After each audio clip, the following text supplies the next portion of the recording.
Alright. Hey, everybody. Glad to see everybody here. Those that are watching, those who are going to be watching in the future. This is Lorenzo. I'm here to start my first stream, and I thought that since it's a good time, I just recently bought a PlayStation 5 with God of War Ragnarok. I thought, what better time than to play something else? Today I'm going to be playing Super Mario Galaxy, and it's going to be on the Nintendo Switch playing the All-Stars Edition, since I have not actually played this edition yet. It's actually my first time touching this version. And we're also going to be doing a 100% playthrough because something that I have not actually done as of now is I've never actually 100%ed Mario Galaxy 1. I've 100%ed Galaxy 2, but never 1. Let's go ahead and create a planet. But yeah, I've always been off in this game by 1 star. Exactly 1 star. And those who have played this game obviously are going to have a good idea on a handful of kind of stars that may have been, but you'll eventually see it when the time comes. In the meantime, though, we can go ahead and get this game started. I don't even know when the last time I actually played this game was. It's been a long time, I'm sure. Cause let's see, when did this game came out again? It didn't come out at the same time as the Wii, I know that. It was what, 2007, it said? Yeah, 2007, yeah. But, yeah, let's see, I think it's definitely not the first game that I got on the Wii. It was, obviously Wii Sports, but I think this was, like, an immediate second that I got when the game came out.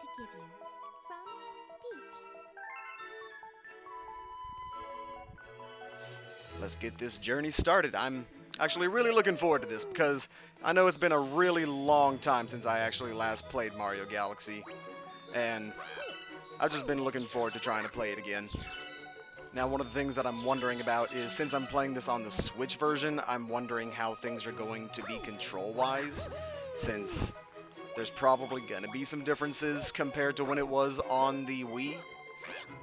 Like, obviously, right now, the pointer itself is being done through gyro controls versus, you know, in a good old sensor bar. Anyways, let's go ahead and jump on around. I love the visuals for this game, though. It's such a beauty to look at. And that's one of the things that I'm sure I'm going to be going on over and over again as time goes on, just how goddamn beautiful this game is. Just something to do with the space vibe.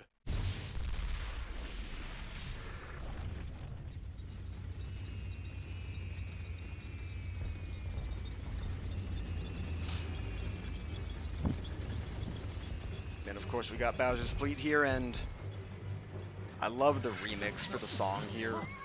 Though I've never played Mario 64, as of right now I still haven't, actually, even though I have the All-Star Collection here. I love the remix song that they did for Bowser's Koopa Road song. It's very fitting, I would say. Here, let me go ahead and turn down the music just a little bit, because I see that my audio is about as high as the game audio. I'm still testing that part out, but we'll see how it goes as time goes on.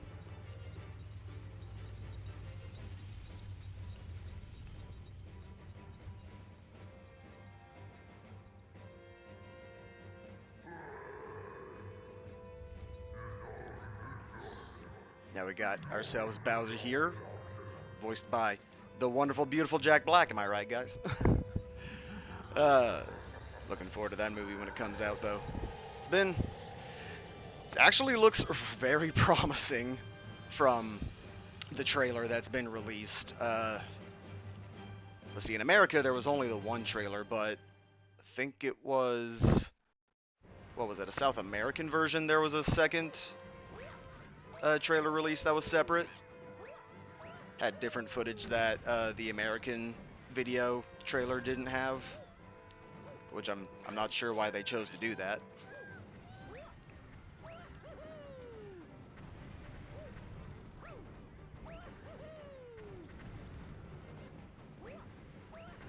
Actually, hang on.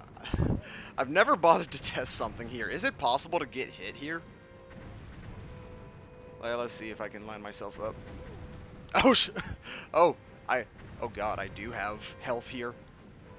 So what happens? What happens if I just let myself die? I have 4 lives. So let's see what happens. I never knew you could actually take damage in this section. I thought this was just a very scripted out portion. Never knew that. You learn something every day, I guess.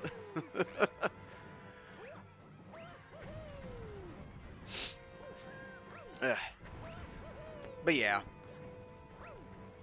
Already just looking around. Like, some of the textures obviously have not updated themselves to current times, but that's just because the Nintendo obviously just did a port of this rather than a full-blown remake.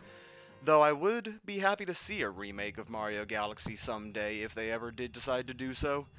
Maybe in the same art style as Mario Odyssey. That'd be really interesting to see, actually, to see what kind of look would change up for things, because I know that just Princess Peach's castle alone would have to do quite a bit of updating just for looks. But god, imagine how the rest of the game would look with Mario Odyssey's graphics. That'd be pretty damn impressive to look at, actually.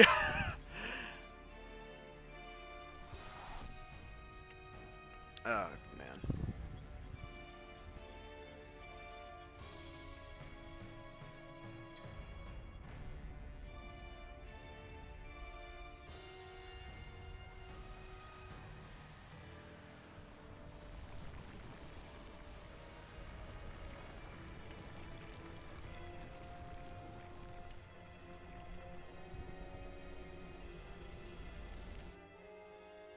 I am looking forward to getting all the kind of nostalgic vibes from this game since I last played it, which I'm sure has been as far back as maybe 2010. It's been so long since I last played this game. It's unbelievable.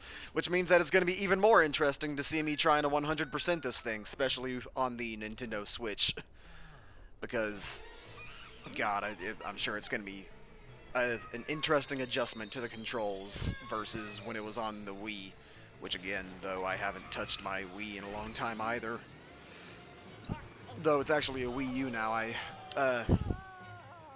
When I got the Wii U, I went ahead and sold my Wii as well, because, I mean, I didn't have a GameCube growing up, and never had any GameCube games that I played. So when the Wii U came out, and I eventually found out that the Wii U was not an expansion pack, but instead its own separate console. Good job, Nintendo, at advertising that. I just opted to sell my Wii U and just get a Wii, or excuse me, sell my Wii and get a Wii U instead. Oh god, this is a beautiful shot. Oh, I'm gonna be gushing at this game time and time again, no matter what happens. Let's see, why is my cursor suddenly not showing up? Oh, okay. I guess that anytime I want my cursor to show up, I have to press R? So wait, what happens if I... Oh, okay, so in the Switch version, they kind of get around the sensor bar by having you just be able to recenter everything by pressing R, so that's actually pretty good. It's not bad at all.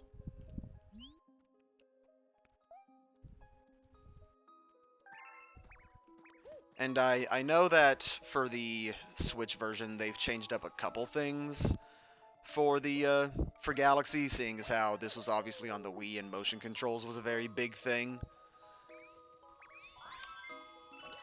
Let's see, when we get around to it, I know that the spin attack, I think they've made it so that you can now just press the, let's see, the Y button on the Nintendo Switch controller, and you'll be able to do the spin attack, which, that's good. I never had a problem with just spinning the, or excuse me, shaking the Wii remote, because I mean, it just never felt like that cumbersome a thing to do. I know a lot of people had their complaints about the motion controls for the Wii. Not necessarily for Mario Galaxy, but definitely for other games that tried to use motion controls. But I never had too many issues with motion controls in my personal opinion. Alright, let's see. Where's the last guy? I think it's, yeah, it's in the pipe here. And I want more star bits. Let's see if I can get this rabbit. Yeah, it's probably not going to be better to long jump. Come on, little guy. There we go.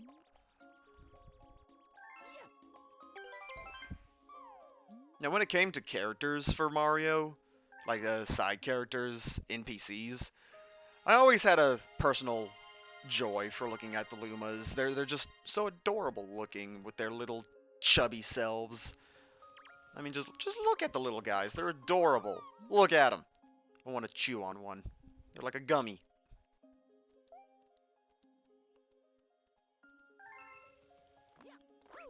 The way they sparkle and everything. They're really cute. They're just really adorable. I know a lot of people have their interest in the Nokis from Mario Sunshine. And I know a lot of Mario 64 lovers definitely love the Bob-omb Buddies. But I've always liked the Lumas.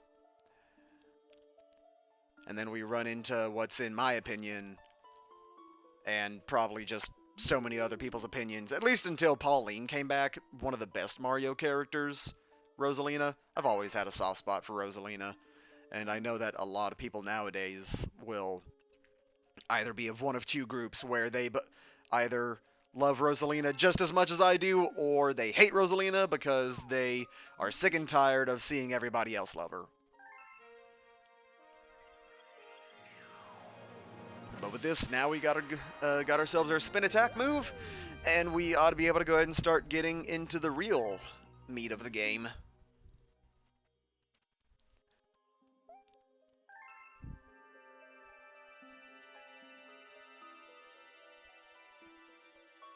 Looking up at the starry sky.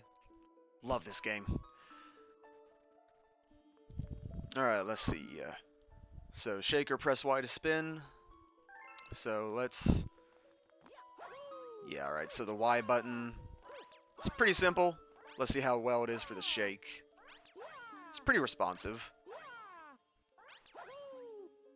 Though I can definitely see how the cursor might end up shaking out of place because of the gyro.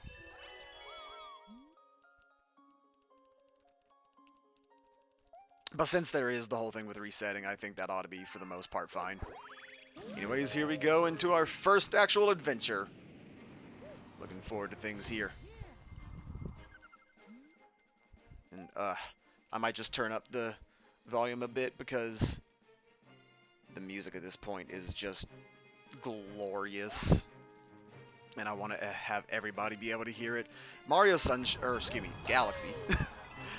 Having to constantly correct myself. But Galaxy is just probably my absolute favorite soundtrack out of all of the Mario games. Just period. They managed to make something work so well with this. Just compared to all the other games they've done. Not to say that the other games' music's soundtracks are bad.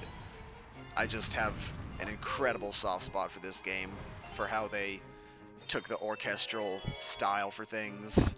And if I'm right, actually, I think that not all the songs, but a good number of these songs are actually not instrumental, but using synth.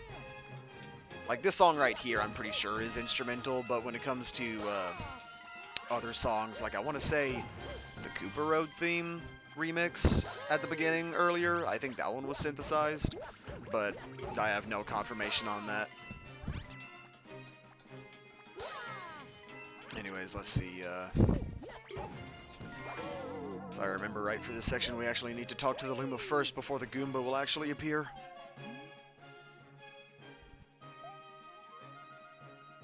Let's see.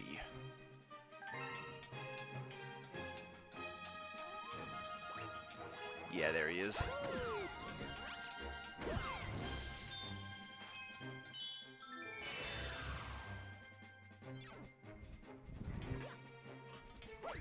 Now, I don't know about you guys, but I do think that Mario for 3D, when it comes to his just ground melee, it's always been kind of hit or miss, where in Mario 64, I don't really see the 1-2 punch kick thing to be viable. Because, I mean, just there's not really much of anything in that game that you're going to be trying to typically punch or kick anyways. Sunshine doesn't really have a melee thing. I'm pretty sure anyways. I don't remember there being any kind of melee attack in Sunshine. But I feel that for Galaxy, the spin attack is pretty solid. It's overall generally good. And then Mario Odyssey, I know, brought in Cappy, where you can throw the cap. Let's see, let's pick those up.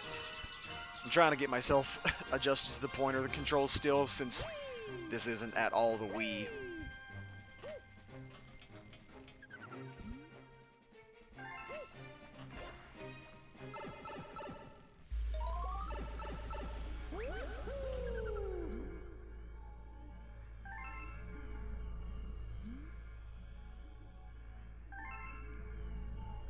Now, I know for this bit, there's all these puzzle bits, but one of the things that I've always wondered, because I don't think I've ever tested it before, was the steam that's blowing out here. Are you able to get damaged by it? No? Huh. This feels like something that would damage you and, like, I don't know, make Mario feel like he's hitting fire. But I guess they don't do that.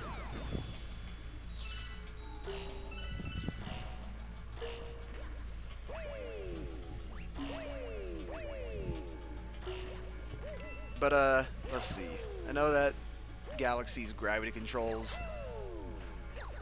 are one of those things where a lot of people, for the most part, agree that it's good. And I like to think that it's good as well. Assuming that, you know, my opinion still stays this way as the game goes on, since it has been a long time since I last played.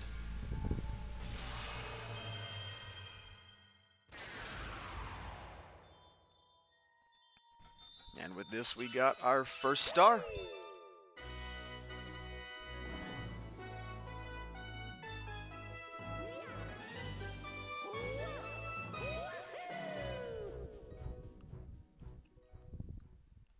A triumphant little tune, and then we... oh man. I love the Comet Observatory so much. I'm gonna be gushing on this game way too much.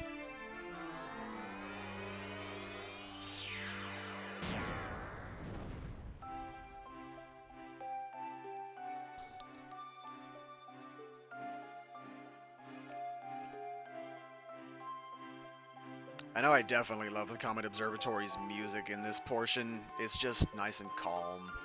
Feels like you're being welcomed to a new area that you've never been before, obviously, but it's in a way that you still feel at peace with everything.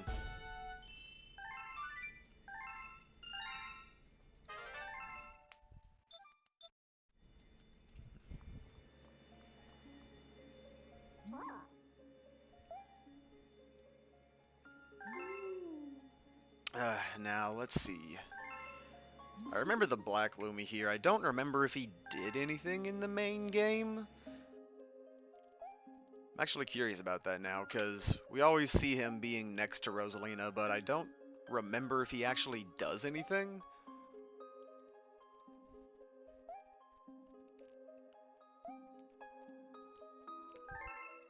Like, I'm sorry, Rosalina, but I'm kind of skipping through your text now because I'm curious to see just what that Luma does.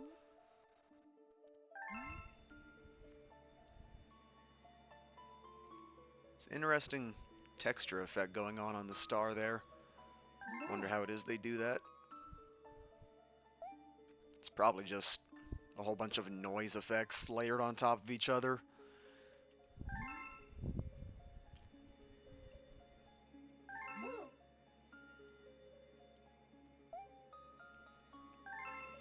Now, I'll definitely say, with age, I don't remember the game being this blocky looking. Now, granted, that's when everything's up close, obviously. Like, if I, let's see. Like, if I look at this guy from this angle, he still seems smooth, but if I try and go up close, I don't remember him being this blocky around the edges, but I don't know, maybe that's just something to do with the HD version here. Okay, I guess the Black Luma here doesn't really say much of anything. I've always liked doing this on Rosalina. Just trying to hop on her.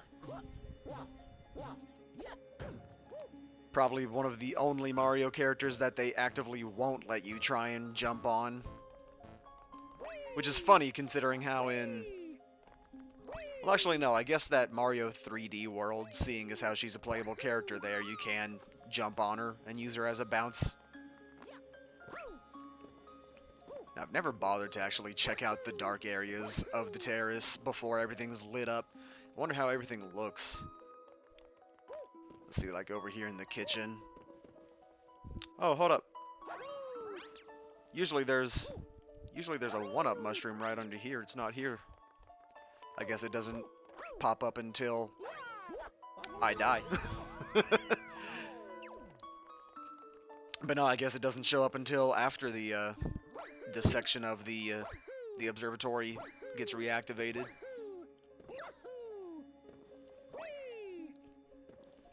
We'll say it's a bit weird though that they do give you access to, you can't ride up to it, but you are able to at least look at the fountain terrace.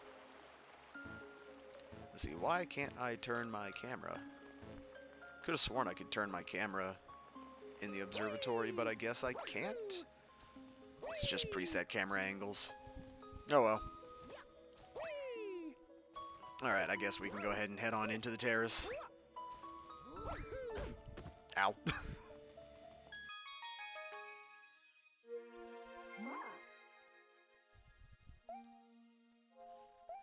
Now, one of the things I'm curious about is just what everyone's going to be thinking about, or I should better phrase that. I'm curious as to, as more people start to watch this, just what everyone's favorite particular galaxy in the game is. I have a number of favorites. I don't think I have an overall favorite, but I know that a lot of people might have that one in particular that they just love more than the others, and I'd be curious to see what everyone's answers would be on that.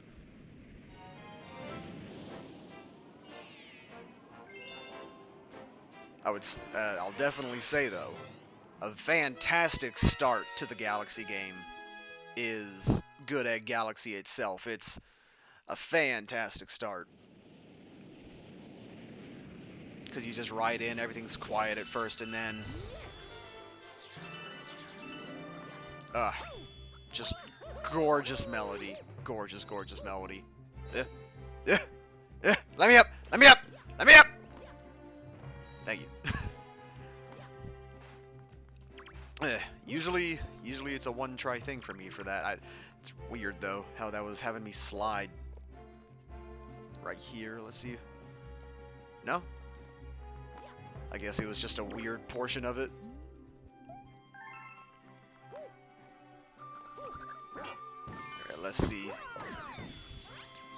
These things, they're, forget what these enemies are called, actually.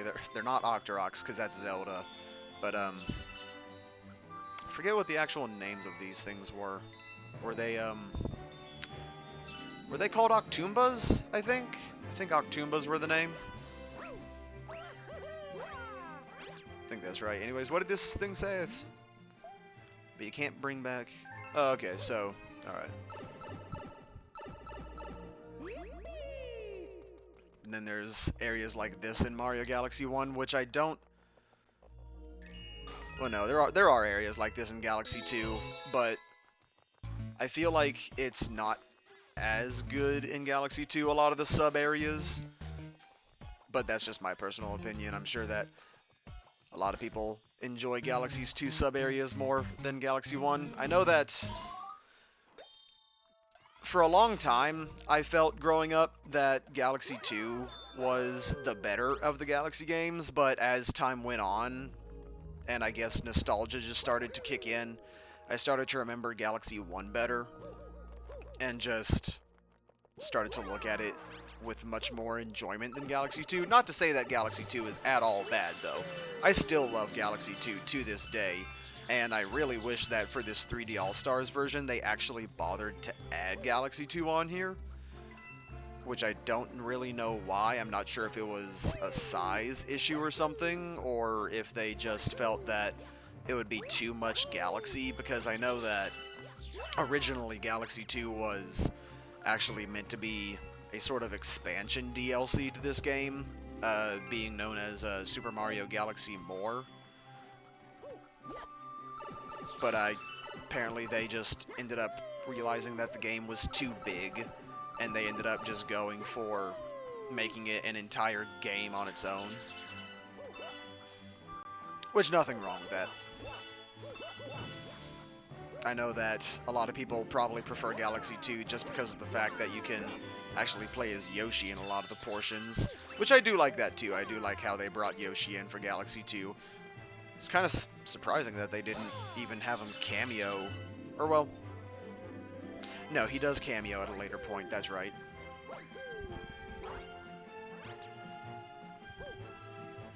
Anyways, let's see, I think I'm supposed to go over here.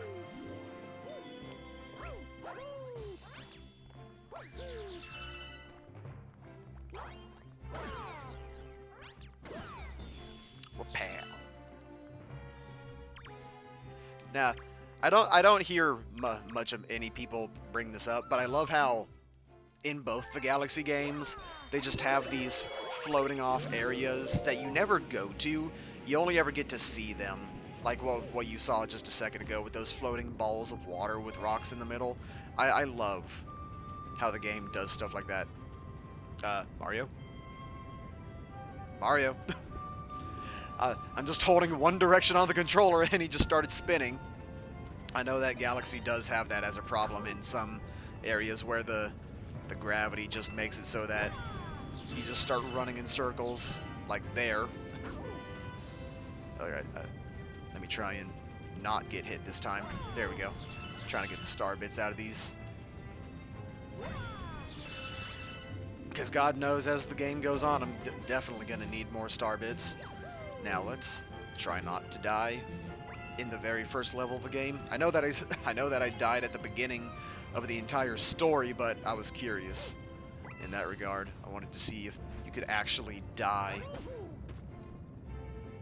Alright, I need to better position myself. Let's see. Right around here. There we go. And see if we can go ahead and get that second one too.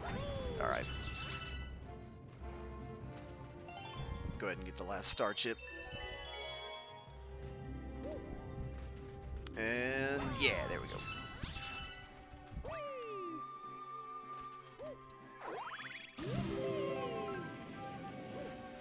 I've always wanted to try out the star bits, like if they were an actual candy. Which I don't know if in Japan or not, if they actually made a candy out of them or not. It'd be interesting though. Especially if they tried to make it taste like how the game describes it, where it has a sort of honey taste. That'd be really cool.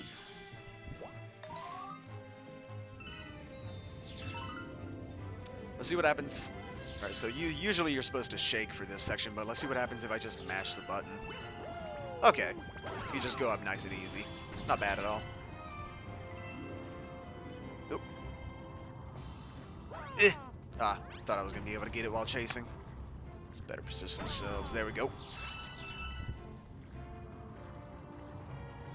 I think these ones are constantly respawning, so I think that eventually I'm not going to be able to get any more star bits out of them. Yeah, that's what I thought.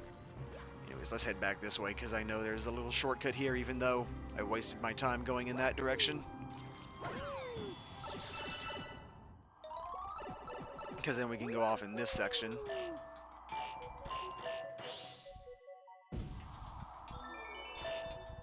And little sections like this in Mario Galaxy, both of the games, I like, because it's just an empty area where you get to just witness more of the background. And usually you're able to enjoy a lot of the background elements in the game, but I feel like in areas like this where you just get a full-blown view like this, you just get to enjoy it more. Get ourselves a load of star bits here. Nice. And Mario's running around in circles again. Not nice. Mario! Mario! Thank you, Mario.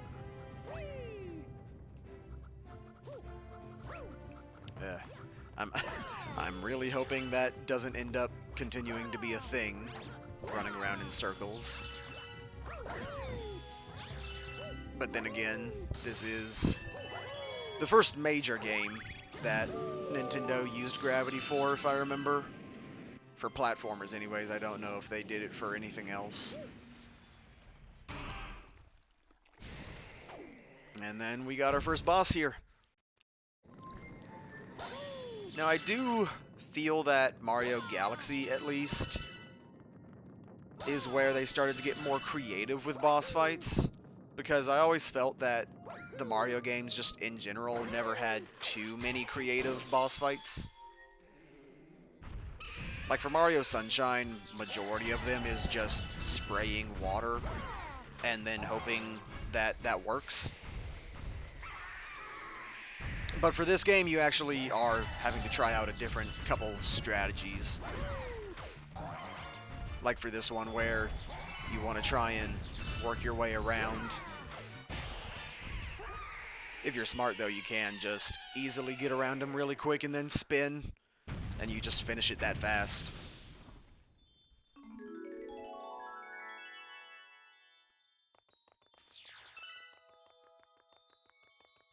Let's see. I guess all those other stars. Oh, nope, there they are.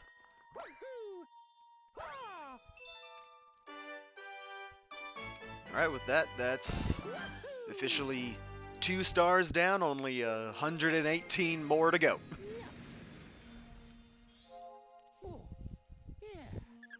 If that first star did count. Yeah, it did.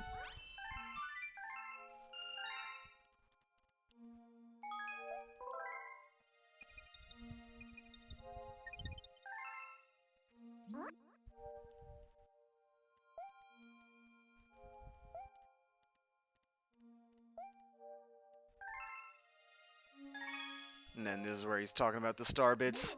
I don't think this is where they talk about how it tastes like honey, though. I think that's in the library sequence.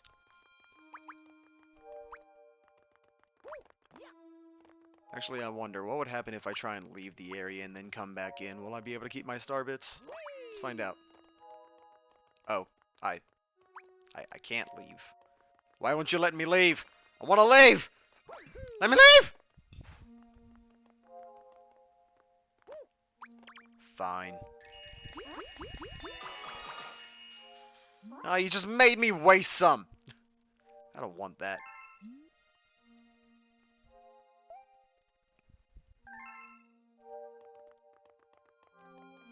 Anyways, I actually do like how the terrace here gives off a nice vibe of just feeling like an actual space observatory. Kind of like how in Mario, or not Mario, in Majora's Mask, Legend of Zelda Majora's Mask, how there's that one observatory that you can check out. Makes me think of that in a way.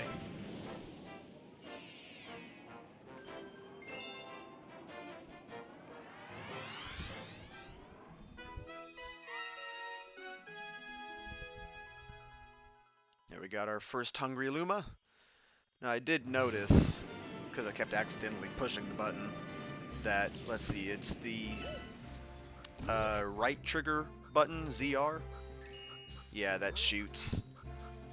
When originally on the Wii controller, it was the B button. I feel like the trigger is a good area to replace it with. Let's see. I think this way was the original way that we took. Or no, this is the intended way this time.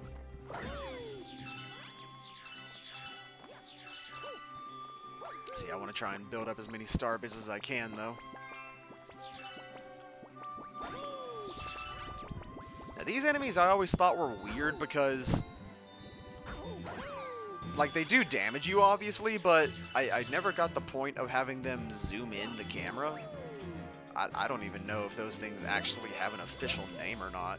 They probably do, but they're just an enemy that always felt like an odd placement here. Nope, I didn't mean to do that. Actually, should be able to do that secret area again. Let me see if I can. If I can get up there first try. There we go. And yeah. Can I actually go off the edge here? No, I can't. I was wondering if that was like how in later levels, if it was going to be like the dark matter. Which the dark matter is pretty terrifying in this game.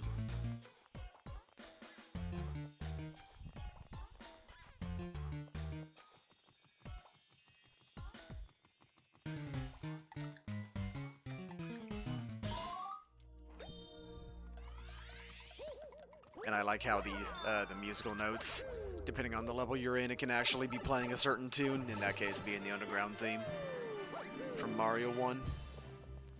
Alright, let's see. This is not the way I want to head. I think I want to head the other way.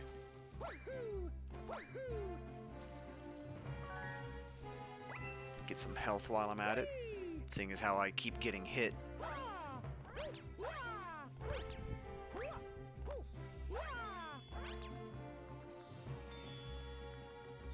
Yeah, Good at Galaxy I always felt was a good starting galaxy for the game. Just gives off really great vibes for how the rest of the adventure is gonna go. Now we got the Pearl Stars here, which I know they're only just introducing, but I know that later levels try and make bigger use of them.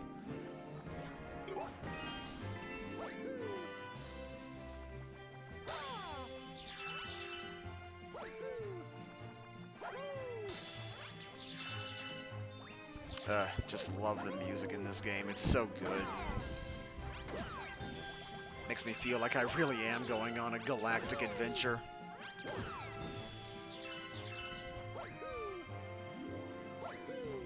Let's see, I want to try and get some more star bits. I know I got plenty already. I should have more than enough for the Hungry Luma coming up, but I just want to try and collect as much as I can. Mario! Running around again. And we shoot off, and we can actually go ahead and skip this one if we wanted. Just head right next to the next area with some star bits.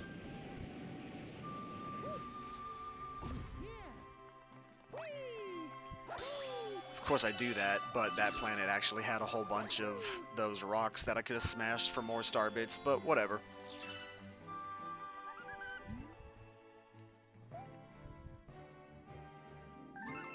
I've always liked the look of these particular Lumas, with their color scheme as well as like that little tuft of hair they got on top. And no, actually I had just enough star bits. I didn't realize that. I needed 100.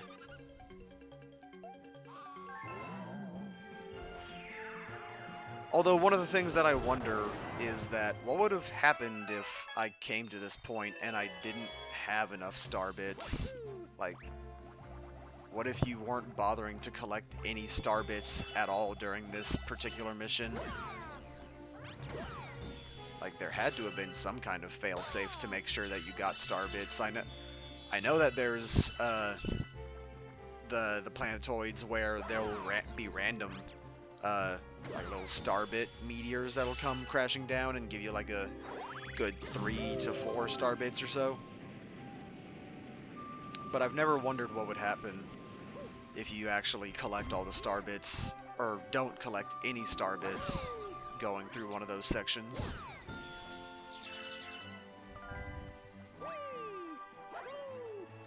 It's a neat little thing to test out, maybe.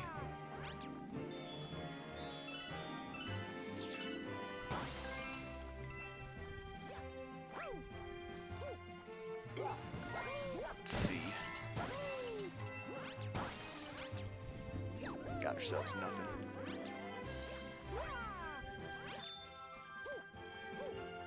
Now, control-wise, it seems like for the most part, the Switch is pretty responsive, just as it was for the Wii.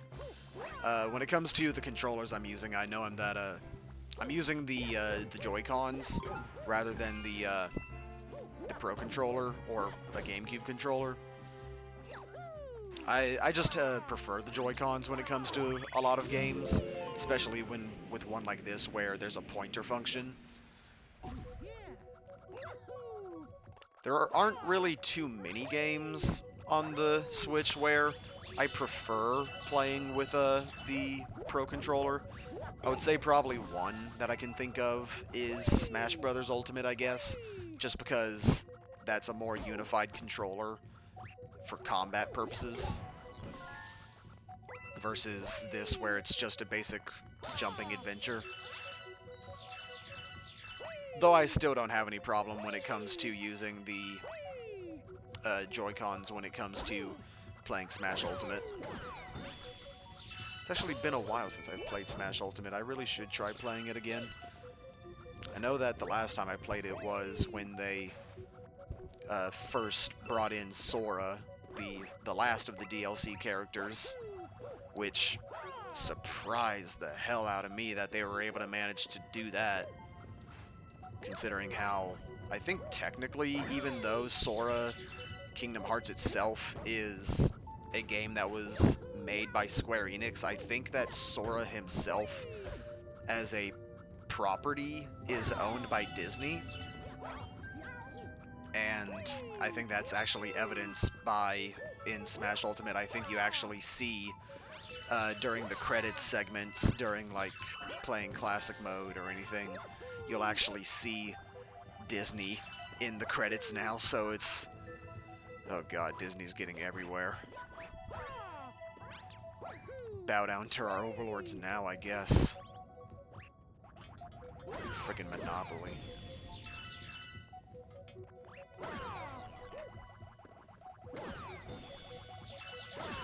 But I'm not here to talk about monopolizations or anything like that. I just want to have a good time playing Mario. And we're about to finish up on this level. Now, I know you can collect all the chips here, but I've never bothered. I think the only time I ever bothered to collect all of these was the first time I played the game, because I know that now I can just long jump and get it. Like, there's not really any challenge to that, and I'm sure that Nintendo knew that making this. They probably just wanted to put the star chips there as a means of getting you, I guess, more accustomed to the pull star feature, as well as just a safety precaution in case there were players at this point who still don't know how the controls for the game are.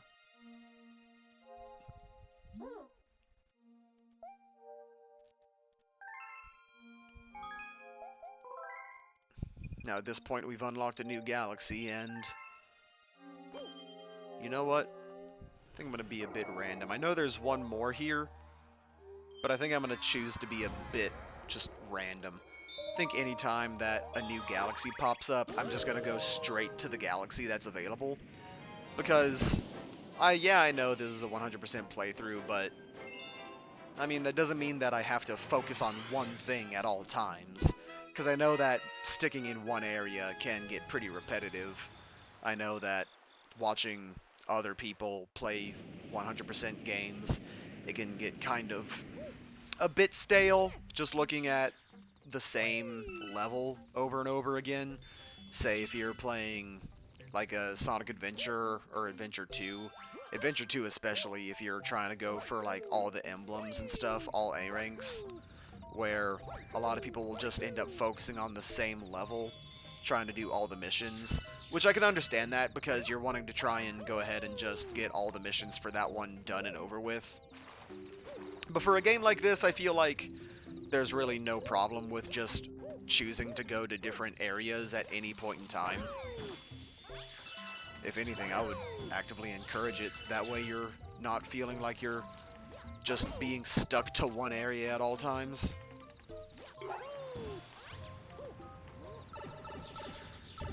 Now, Honey Hive Galaxy is an interesting galaxy to me because it's where we are introduced to our first new power-up. Of course I say that, but I'm doing this section right now. But Honey Hive is definitely an interesting area because visually it's trying to do a couple of different things where obviously we're still going for a space aesthetic, but at the same time this particular world is trying to feel a little more grounded in a sense, where it doesn't feel as spacious. And okay, I forgot that Rainbow Mario here was a power-up that you got in this segment, so I just wasted my time just trying to hit all those boulders perfectly. Or I mean, no, I meant to do that because I'm a skilled gamer who can time things perfectly. I totally didn't get hit at any point during that segment, right? I say as I almost ran into that piranha plant. But yeah, no, Honey Hive Galaxy is a galaxy that I think's pretty interesting visually, where it's just meant to be more of a,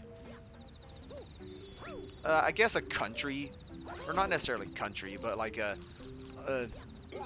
just a more familiar kind of area for people versus the limits of space, where you got things like waterfalls. Depending on where you live, you might have waterfalls near you, or like if you go to a park or something. Then there's things like the fountains up here, which you can go to. Then there's these bug enemies that definitely are reminiscent of bugs just in real life that I'm sure everyone can relate to. But then, yeah, there's the fountain here, which you can actually... Or, well... Okay, I wasn't trying to collect that coin. I was actually trying to ride this fountain here, because I think you can ride the fountain. Pretty sure you can. Yeah, you can. Of course, I end up still not collecting that coin. There we go. But yeah, Honey Hive is an interesting area. Oh yeah, forgot there was an M over there. If you turn the camera around. That's why you should always turn the camera around, no matter what game you're in. There's always going to be a secret behind it.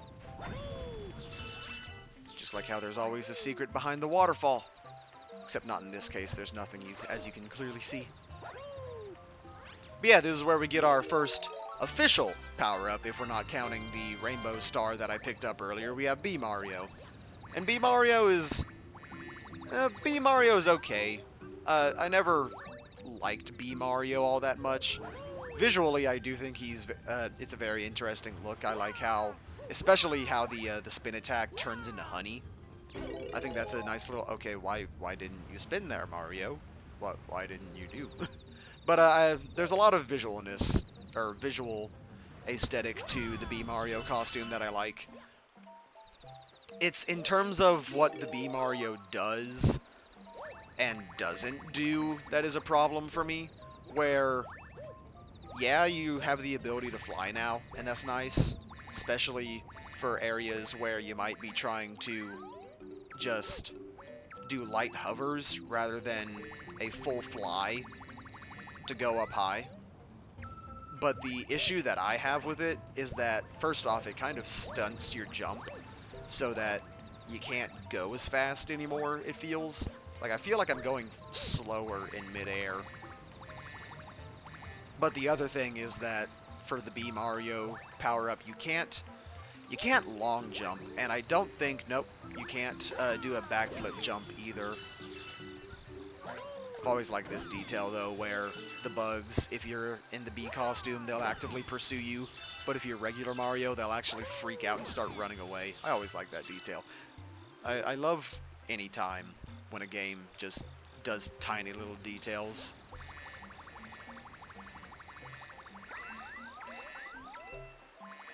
Oh yeah, and the coins refill the fly meter. Now before I go this way, actually, let's see. Well, first there's a one-up mushroom, but let's see. I think that I can go back to the earlier area with the Bee Mario, and I don't think there's anything to be gotten over on the opposite side here.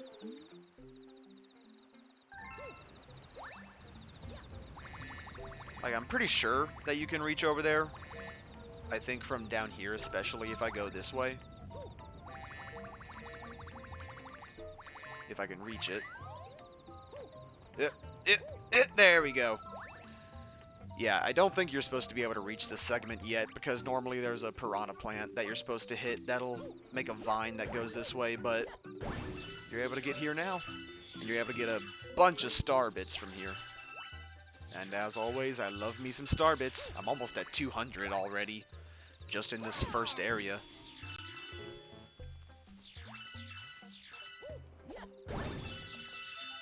But the reason I was talking about Honey Hive Galaxy being kind of a country aesthetic feel is mostly from the music, where it just feels like a little folky tune, or a folk style tune, I guess.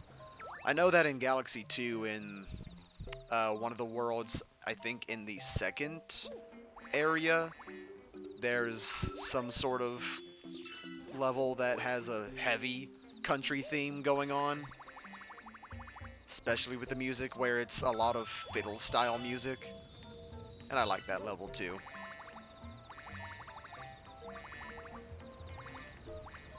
Alright, let's go ahead and start making our way over to the main objective now that I've got 219 star bits. Let's see. Let's go ahead and fill up and make our way up.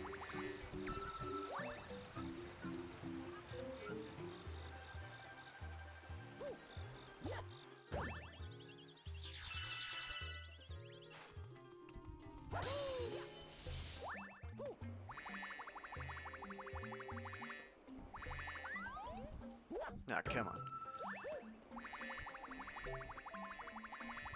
Of course, one of the other differences being with Bee Mario is that these flowers here, normally, if you're just regular Mario, you can't touch these. Or, well, you can, but they'll immediately disappear. Meanwhile, Bee Mario can just walk on it normally.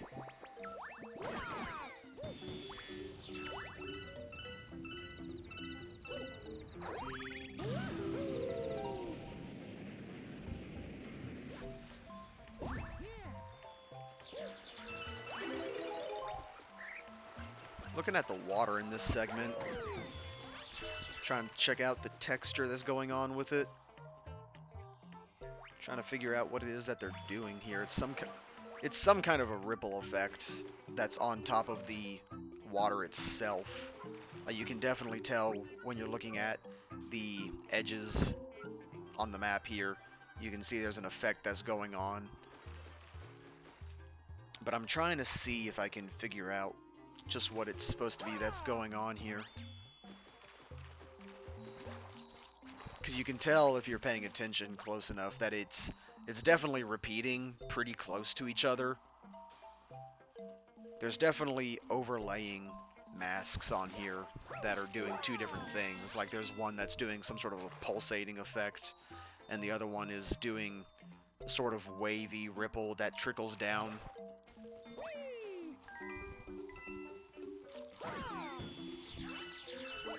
I just like looking at details like that because, seeing as how I went to college for game development, I like to just notice those smaller details now, and I don't all the time when playing games try and focus on small details like this, but it's always nice to see these kind of details whenever you're paying attention to it.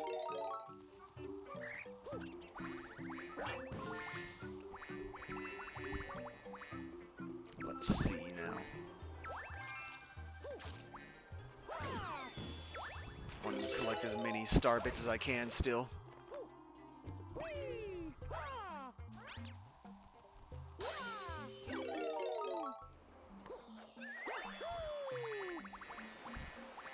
No, I do notice though that when you uh, turn into Be Mario in the midst of a transformation, you actually will still proceed to do whatever jump you were doing, and then I think that you're able to still fly immediately afterwards as well. I wonder if it's possible, depending on the level that you're in, if it's possible to use that to your advantage in some kind of a speedrun tactic, maybe.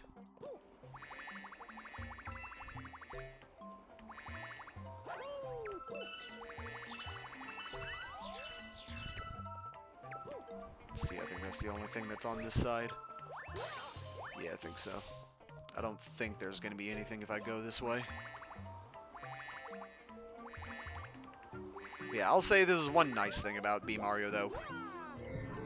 Never mind, I don't like it about Be Mario. I do, but no, seriously though, I do like how for Be Mario you do get the benefit of... Oh, this is supposed to take you over here. Okay. It's been a long time since I last played. So, there are definitely going to be things that I don't remember, even if I've watched other people play. But, going back to Be Mario, though, it is nice how you're able to just tap the fly button and let yourself just be able to hover out nice and easy.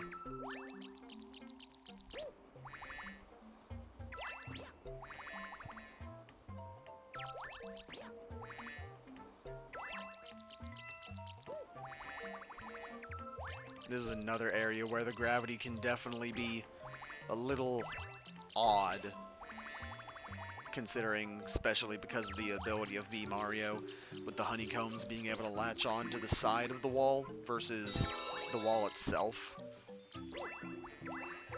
Because if you ever touch these parts, you end up going back to regular gravity.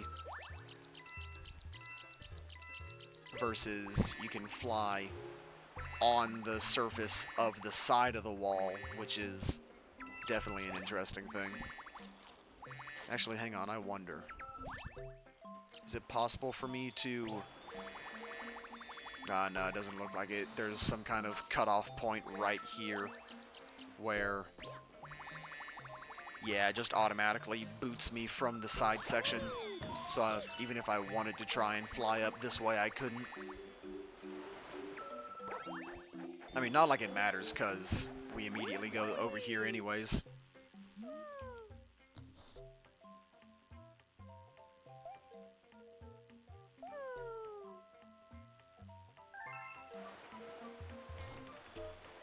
But now we're at this point with the Queen Bee, everyone's favorite Mario character that was featured in Mario Kart 7.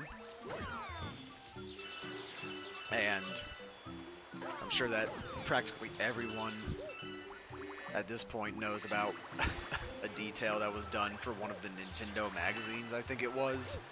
It was either a Nintendo magazine or it was a GameStop, Game Informer magazine, where, I'm not sure if it was for this game or for if it was for Galaxy 2, where you're climbing on the Queen Bee here, and someone was climbing around her crotch area, and she was just talking with her text bubble, and I think it was actually that one right there where she was saying, "Ooh, that tickles." It's good to know that you enjoy it, Queen Bee.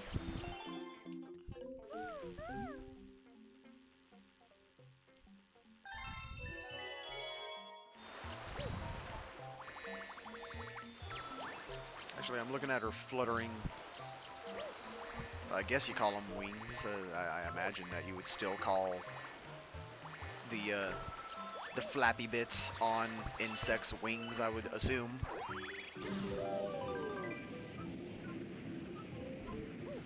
But now we're at this point, and we're introduced to everyone's favorite new character, Captain Toad, featuring our great new game on the Nintendo Switch with Captain Toad Treasure Tracker, which I still haven't played to this day.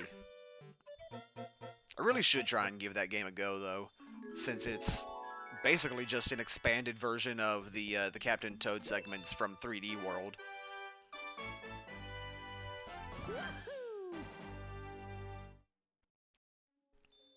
I actually do like those segments in 3D World quite a bit, even if they are rather different from everything else. I like how it messes with the camera perspective, and holy crap, I have 700 star bits already. Look. It's also weird how, up until now, Rosalina has not yet learned our name until the Toads themselves actually bothered to say anything. So Mario just randomly met this woman from space who basically kidnaps him. Or not necessarily kidnaps him, I guess, but more like just takes him from a floating rock in space and is like, you're mine now.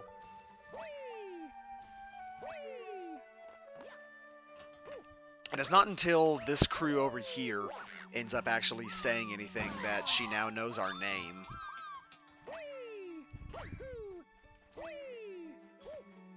I know I'm going to be rolling in lives by the end of this game. Assuming that they actually don't remove that one function where, let's see, I think it was that every time you had reset in Mario Galaxy, where whenever you turned the game off and turned it back on, it would actually reset your lives back to, what was it? I think it was 3 or 4 lives, maybe 5. But I know that later on, as the game progresses, we also get that Toad that gives you mail, and he'll be able to give us, I think, 5 lives as Mario. And then apparently, when you're playing as Luigi, you get to get 20 lives from him, because I guess there's some Luigi favoritism in here. It's funny how Nintendo themselves, they're always trying to make it seem like Luigi is the brother that's made fun of all the time, which granted, he is, especially in the Mario RPG games. Oh god. Oh god, no! I was trying to spin into you!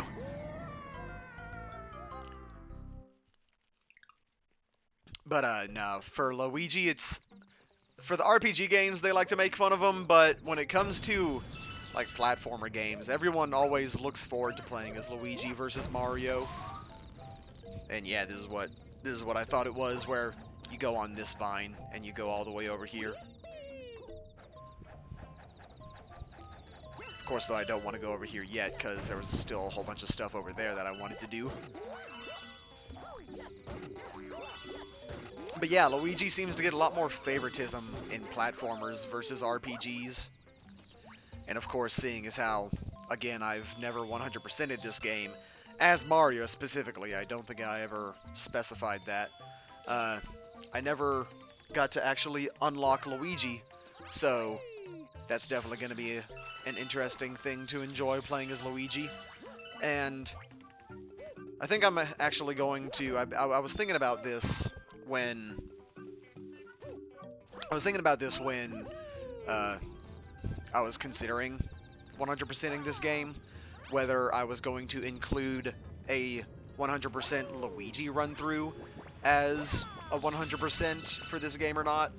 And I think I will, just because I do like the idea of playing Luigi in this game, and it was kind of lame, in my opinion, how for Galaxy 2, like, yeah, you could play as Luigi earlier on in the game, but it was only whenever he showed up during certain levels where you could talk to him, and you could turn into Luigi for the rest of that level, or until you beat the game, and then you would be able to play as Luigi whenever you wanted, including on your starship, which was a nice thing. I did like being able to play as Luigi on every level after that, but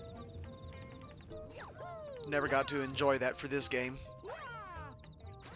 And I want to try and do that, so yeah, I think I'm gonna add playing Luigi 100% to this as well, just because I did say that it was 100% run, and if I'm not playing as Luigi, then is it really 100% then?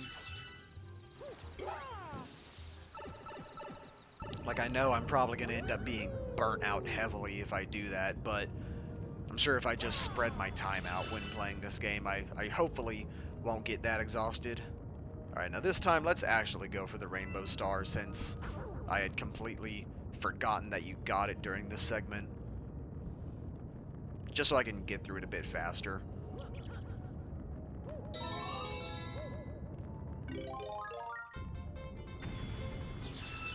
I remember growing up, I always just liked Rainbow Mario as a concept, even though he's literally just the invincibility star. I always liked the idea of he's constantly changing colors and he leaves these little After Effect images of himself everywhere. Made me think of the equivalent of like Super Sonic when in Sonic 3 and Knuckles when you get all the Super Emeralds instead of the Chaos Emeralds. After playing through the Sonic 3 portion, you get to the and Knuckles segment and you get to unlock the Super Emeralds. And then you get to turn into Hypersonic. I always like that, where he turned into a rainbow version of himself. Granted, all at the cost of causing a lot of kids seizures, though I'm sure it wasn't for the reason of the colors, it was actually for the flashing segments. Whenever you would try and do a 3D or not a, what am I saying, 3D? Whenever you tried to do a dash in any kind of direction, since Hypersonic got the properties of all the elemental shields, so you could just dash in any direction. You could do a double jump, you could do a dash forward or in a diagonal direction, which I like doing. And then you could also just dash down. Although you didn't get the properties of the bubble shield if you were doing a dash down. At least I don't think anyways. I never really bothered to test that out.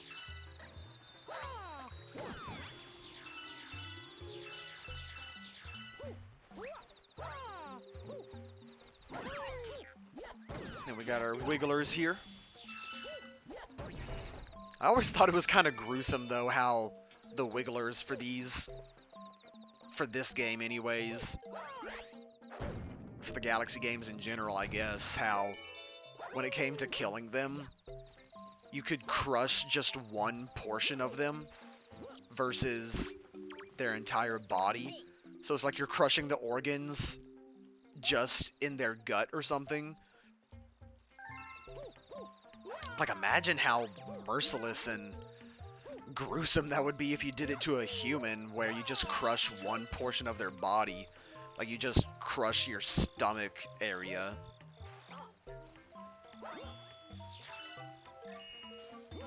I wonder what happens if you try and hit these with your star bits. Will they... okay. You just lose one star bit to gain another. What even are these things supposed to be? I never really got what these things were meant to be in the first place.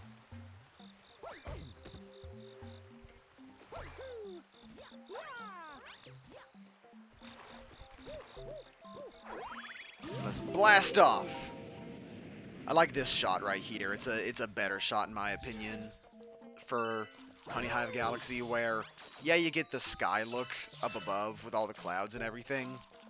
Now that I look at it, actually pretty pixelated around the edges anyways. For the skybox, I guess the aliasing on the clouds themselves was something they weren't able to get a higher quality of. Assuming that is aliasing that they would do for the clouds. But if you go and look at the spatial section, you don't really get that vibe of pixelated look on everything, like here. Look back at the clouds. I know that depending on your monitor you might not be able to see it, but if you're looking at the edges especially around these clouds, you'll see it's a lot more pixelated looking, more blocky, versus if you look at the galaxy portion down here with all the stars and everything. And actually, I just noticed something. You can actually very clearly see the seam line between the two spheres here. That's definitely an odd detail that I've never noticed before. You actually see the seam line between, well, what should be just one sky dome, I would think, but I don't know, maybe they find a way to reuse the sky dome asset for different areas, I guess, where they might just have it mirrored along the seam or something, going from one way to another. I don't know.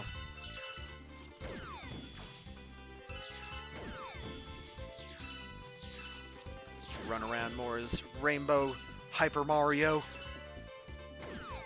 And oh god! We just football kicked that thing into the abyss. Oh, poor Wiggler.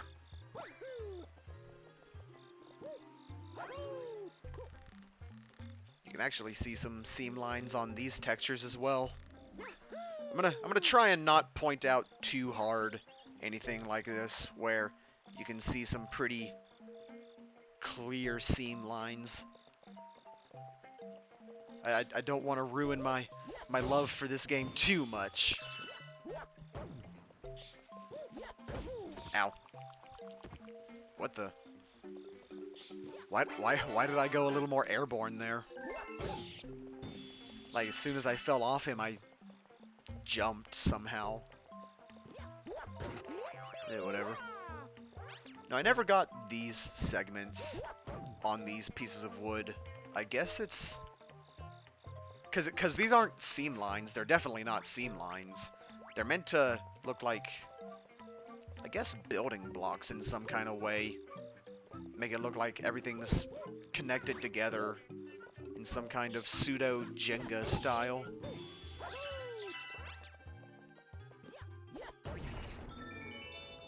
Go ahead and get this propeller spinning.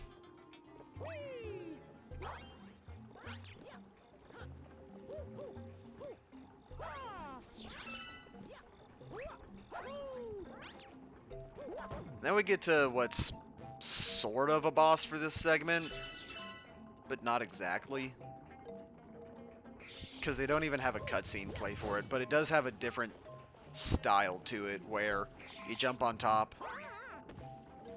And I think all the other ones, they will eventually take you and kick you off, but in this case, with these ones, there's a unique bug on top, and then you kill it, and then it engages in a second phase, essentially. But, I mean,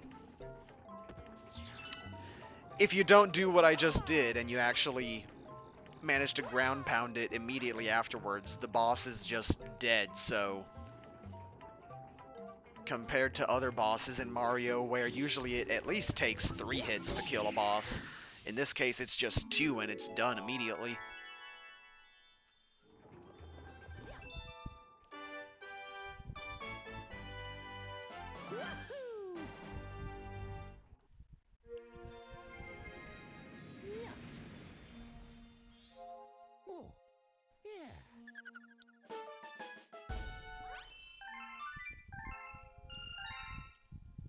I'm already nearly at 1,000 star bits too. It's pretty impressive. Granted, I am running around a lot more than what I'm sure most people would be trying to do. And with this, we've unlocked yet another new galaxy. One of the side galaxies, and... oh, yeah, it's this one. I actually like this one a lot. I know that for this particular one, and then a certain mission later on, especially, that a lot of people don't like this particular galaxy, or just this particular gameplay style in general. But I always enjoyed it, even if it is just a one-off thing. You get to have a nice day on the beach. And while I'm definitely not a beach person myself, for the most part anyways, I always do like just a beach aesthetic.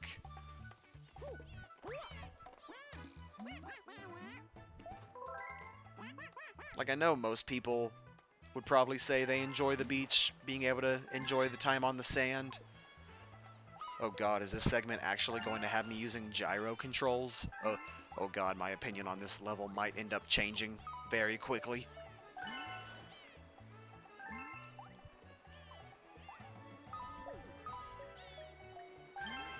Oh god, now I'm actually kind of scared. So let's see. Tilting left and right with the Joy-Con. I'm actually kind of surprised that... See, but... what if you were using, like, the GameCube controller for this? Can you even use the GameCube controller for this? because it's having you use gyro, and I know that the Pro controller has gyro built into it, but I don't know if the GameCube controller on the Switch has gyro built in or not. I wouldn't think so, but that's definitely an interesting question. If anyone's ever played Mario Galaxy trying to use a GameCube controller, let me know. Were you even able to play Galaxy using a GameCube controller, or does the game just force you to use a Joy-Con or a Pro controller, since those have gyro controls? Or does the GameCube controller come with gyro controls so you can actually still play a game like this using the gyro? Which in that case, that would be a nice little detail. Now it seems to me so far anyways, just from this level, that the gyro for the controls on the Manta Ray doesn't seem too bad.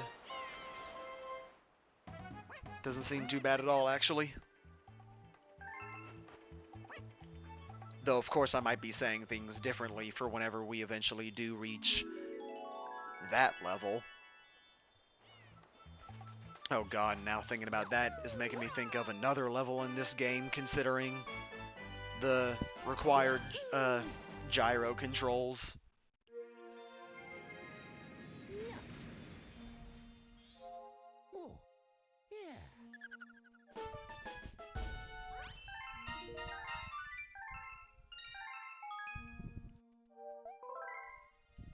It's kind of weird how in that level, though, because I don't think you're able to use the pointer during the Manta Ray section, but it's weird how for that area you end up not being able to use the pointer, because there's star bits everywhere there, and you end up not being able to do anything.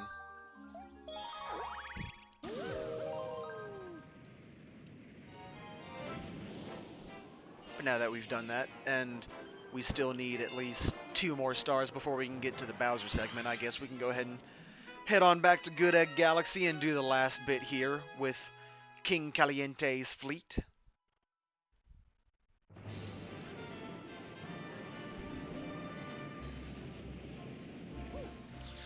Muy caliente. I don't think that's how you actually are supposed to say that. In fact, I'm more than certain that is not how you're supposed to say that. But then again, hey, what am I talking about? Mario is some sort of a racist Mexican-Italian character on his own. So, Nintendo certainly is perfectly fine with perpetuating stereotypes in that regard, I'm sure. And hey, I'm Italian myself, so I think I might be given some sort of privileges in that regard. Now, I'm sure a few people hearing me say that I'm Italian might have a bit of confusion, considering my name's Lorenzo, and usually Lorenzo is more tied to Hispanic names, but no, in my case, Lorenzo is actually Italian, because my great-grandfather on my dad's end moved from Italy to America, and his last name was actually Lorenzoni. Lorenzoni being Italian, sounding very Italian actually, and so in that sense you can see how it was Italian, but for some reason when he came to America he chose to change the last name from Lorenzo, or from Lorenzoni to Lorenzo, and so as a result now my great-grandfather has caused it so that so many of his kin are now being confused with being Hispanic rather than Italian, and so we are constantly having to correct people on being Italian instead of Hispanic. Although, I did end up doing an ancestry test. My parents actually got me one of those Ancestry DNA. What is that over there? Hang on, can I... So, like, sorry to go suddenly off topic, but what is that? Is that the side room that you go to when you're going on the the pipe on top of the first planet on the house. I think that's the bonus area. If I can get the camera to readjust. Yeah, I think that is. Huh.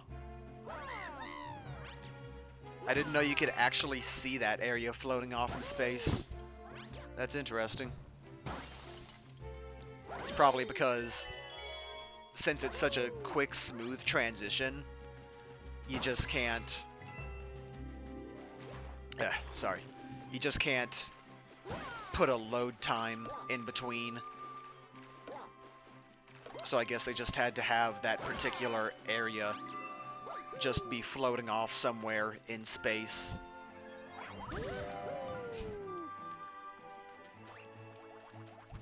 Speaking of space, though, here's another area where I just love the visual aesthetic that they've got going on.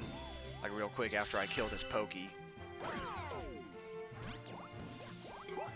We'll get a better look at it. I love the look between the stars here and then what is supposed to look like a planet, I guess. Is this meant to be Mario's planet? Is this meant to be the planet for Mario and all of the Mushroom Kingdom and folk? Because we have the stars there, which I'm kind of curious what's even making those stars to begin with. But it's kind of... I mean, it's kind of implied that this is supposed to be a planet underneath us, like a giant planet anyways. Makes you wonder. Anyways, I know that for this segment, that's gonna drop a rainbow star. So actually, no, let's go ahead and pick it up. Because I was thinking I was gonna hold off on it until I go outside, but... yeah, I was able to do it quick enough, so now I can go ahead and hop on out and take care of these chain chomps. And then get a bunch of star bits out of them as well.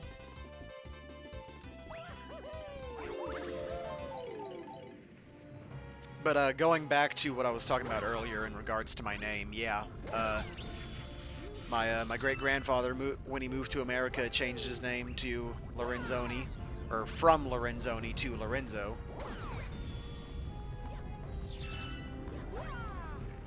And as a result, now we are forever cursed into being think that we're Hispanic, rather than Italian. Not like there's anything wrong with that, though. Well, I mean, aside from the fact that people might look at me, and when they hear my last name, they're just looking at me in confusion, going, "But you're white." And I just have to go, "Yeah, I know I'm white." This is a very confusing time for me as well. But no, then I end up having to explain what the actual story is, and they're usually like, "Oh, that actually makes sense, I guess." Because a little fun fact for those who don't know, Italian and Spanish actually share a lot of similarities in terms of their language. There's a lot of similarities between certain words where you could almost hold a conversation between an Italian and a Spanish speaker, and you'd somewhat be able to have a full-blown conversation between the two. Not a perfect conversation. There's definitely going to be areas where where the two languages are not going to overlap, obviously. But when it comes to certain words, a lot of people are going to have a generally good understanding between the two. Of course, I say this as if I know Spanish or Italian, which I don't, unfortunately. Though I do remember back in middle school when they were trying to encourage us into using... Let's see, I think that was when Rosetta Stone was first getting popular on the internet. That was when our classes... I think it was our English class, actually, where they were trying to have us learn...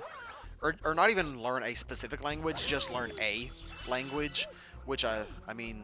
kind of a weird class to try and incorporate using Rosetta Stone into.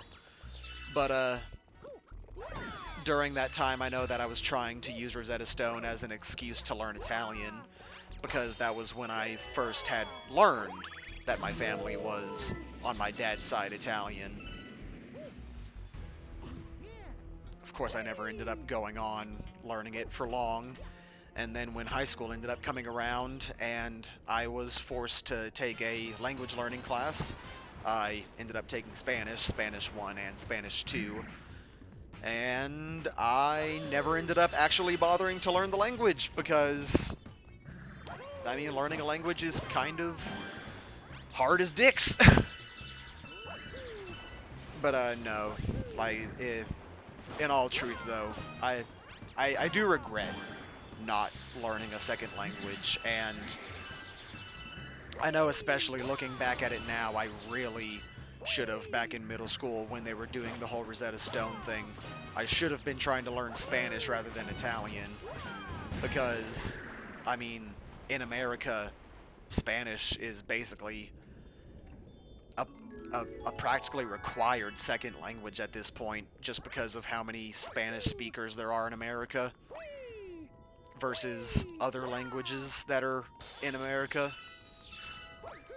Because you typically aren't hearing that many, like, granted, yeah, there are a lot of more Asian Americans, but you don't typically hear that many, at least out in public anyways.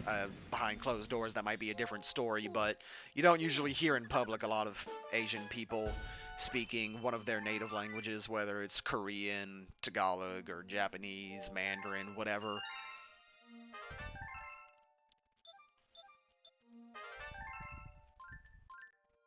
Anyways, but actually going back to my Italian heritage, though, it's actually one of the things that's a bit of a question still for me, because I mentioned it when I interrupted it myself, but I actually took a, sorry, I actually had an Ancestry DNA test taken during one of my birthdays, and when I got the test results back, on my mom's side, I wasn't surprised by the results for what was on her side. It's basically all Scottish, Irish, and just Northwestern Europe, but primarily Scottish and Irish. So I know I take a lot of interest and pride in the fact that I have Scottish and Irish heritage in me. But when it came to the results for my dad's side, because recently Ancestry DNA was able to actually figure out specifically which side of the family your roots are from. For my dad's side, I didn't end up seeing anything that said Italian. Now, granted, it's possible that Italian or Italy itself might just be included under Northwestern European. That's always a possibility. But it ended up saying that, actually, you know what? Hang on. Sorry for pausing the gameplay. I'm actually going to pull up the results to see what it said.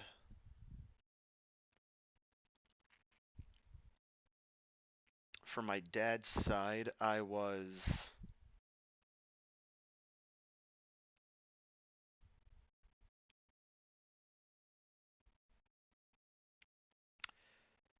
let's see. I have a very small bit of Norway, Wales, and Senegal, as well as Germanic Europe, grantedly, that's not a word. Granted, Germanic Europe could definitely count Italian, since, I mean, Germany was originally the Holy Roman Empire, so it's possible that when my dad is saying Italian on his side, it's entirely possible that the Germanic portion is the Italian bit, but it's also a very small bit, because along with Wales and Norway, as well as Senegal, a lot of it is actually just Northwestern Europe. which was kind of a surprise considering how I would think, seeing as how my great-grandfather was Italian, moving from Italy to here, I would think that I would have more Italian blood, but I guess not. Also, I kind of just completely ignored the aesthetic of this level. I love the look of this level, where it's supposed to look like sweet treats. With all the frosting and stuff. I know that there's a level in Galaxy 2 that makes it look a lot more like sweets, and I love that level. Makes me feel practically diabetic just looking at it.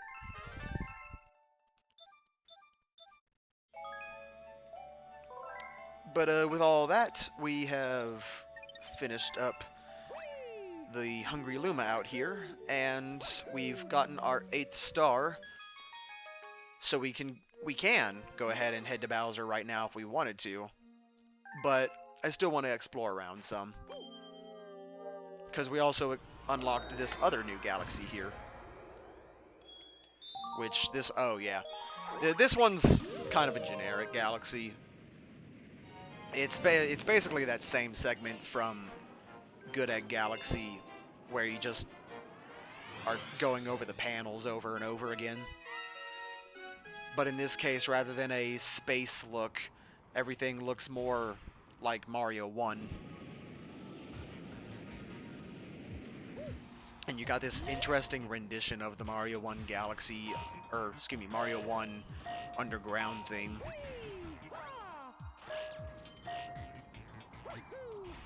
I don't even know what kind of instrumentation you would say this is, which, I mean, granted, it's some sort of a synth, but, like, I wouldn't even know how to describe the kind of sounds that this music is.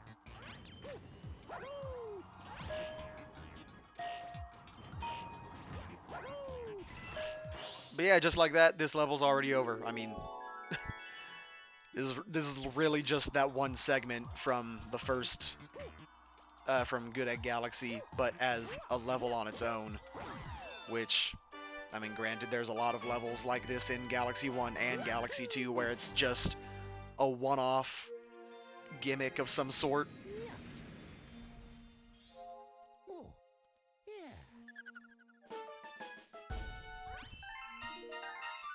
Which usually, though, there's a lot better ones for the later levels, at least. I feel like just in terms of choosing a first level, or first gimmick level, they had a good one, and then they had what was just a pretty bland one, in my eyes. Anyways, before we head to Bowser, we may as well go ahead and just do Honey Hive, since we're basically just 1 star away from completing this dome. We may as well go ahead and finish it off. And it's with a boss fight too, so hey.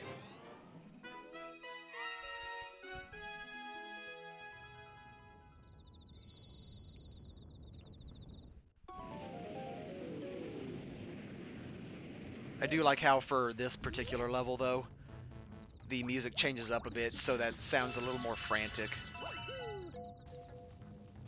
It's sped up, and I don't know if the instruments has anything going on with it, but it definitely just gives off a more frantic vibe, because they're getting invaded by, oh, these things have a name. I didn't know. They're called the Mandibugs, because look at those mandibles!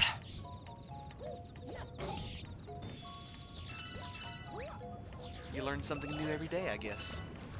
Yep, is that more rocks I see? Is that more grinding potential I see? Even though I really don't need to be grinding in any way.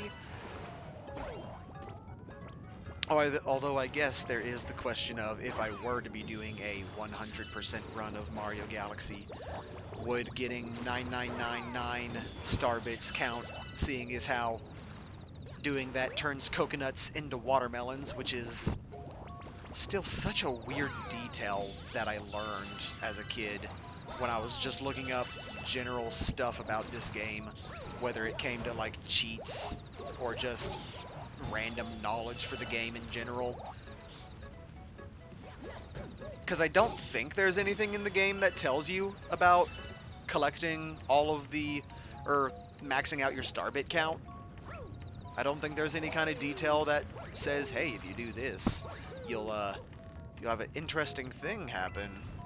Which, in this case, the interesting thing isn't really even all that interesting. It's more just weird. Like, of all things to reward you with for collecting and maxing out your starbit count, you're just gonna change what I assume is just the texture, not even the model, on this one thing. It's just a really, really weird decision choice. But hey, that's Nintendo, I guess, and Nintendo loves their weird decisions.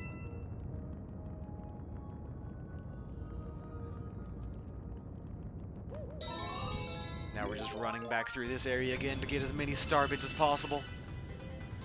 But no, when it to actually take what I was saying a bit earlier seriously, no, I don't think I'm going to count maxing out my star bit count as 100%. I am being serious about 100%ing the game once as Mario and then again as Luigi, because I feel that even though this game, yeah, it's just going to be the same levels again as Luigi, I do feel that the reward of having a whole new playable character is justification enough to want to do a second playthrough, especially since this is just a live stream versus if I was doing a walkthrough online, like on YouTube or anything. Because usually if you're looking up playthroughs of this game, you're usually either just going to see a Mario playthrough, or you're just going to see a Luigi playthrough. But I feel different, and I'm feeling very nostalgic for this game, so I'm going to do both.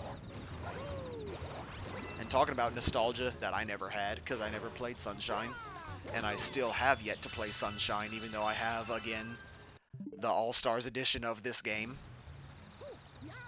I have not played Mario Sunshine, and therefore have never used Flood ever.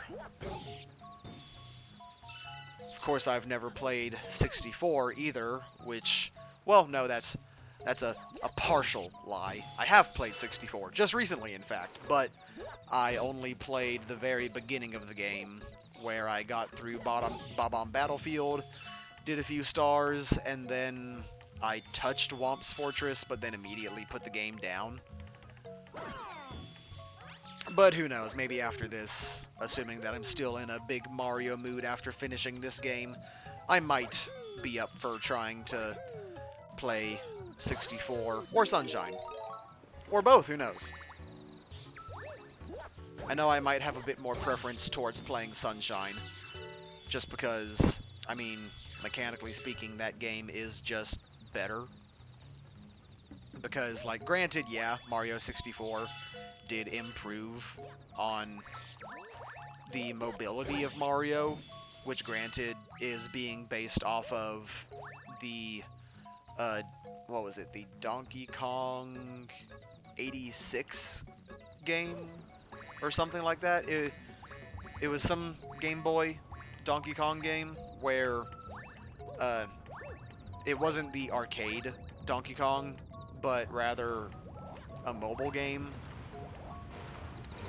a handheld game, where it introduced Mario's different versatility options, where he can do the backflip, the side somersault, the triple jump, and all that. I don't think he could do a long jump in that game, though. I think the long jump was something that was introduced in 64.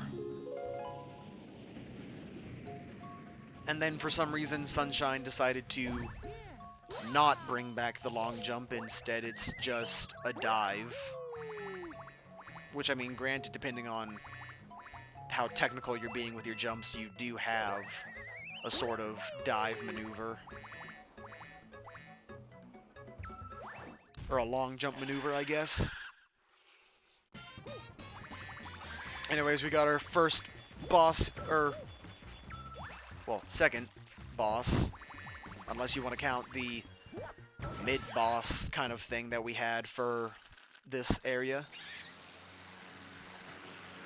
This is a boss that I always liked, in some sense. with Big Bad Bugaboom. Gotta say though, I feel bad for him and his race, where all of them have this very designated kill me button on the back of them, just screaming, saying, please kill me. Now I find interesting, going back to the controls of this game real quick, I find it interesting, I've actually just noticed, because I wasn't really paying attention to it, but I haven't really been using the shaking of the Joy-Con as my means of doing the spin. I've actually been keeping it to the pressing the Y button. But granted, I would say that's probably just because I haven't played using motion controls for anything in such a long time. I'd say probably the last time that I actually used motion controls was, in any major manner, was probably Skyward Sword, which I know a lot of people have their issues with the motion controls of Skyward Sword, but I am one of those people where I never had a problem with Skyward Sword motion controls. I know a lot of people love to complain about the motion controls and how basically every movement that you make is tied to the swinging of the Wii Remote, but I never minded it. I was one of the people where Nintendo got me hooked on the making me feel more engaged in everything aspect of gameplay, and so I never minded it. I liked it. Sue me.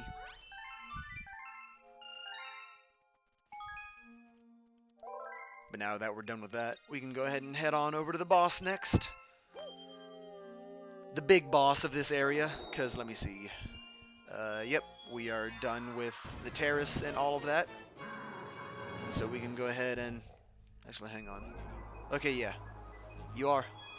I remember doing this, being able to manipulate the actual inner galaxy view, or I guess...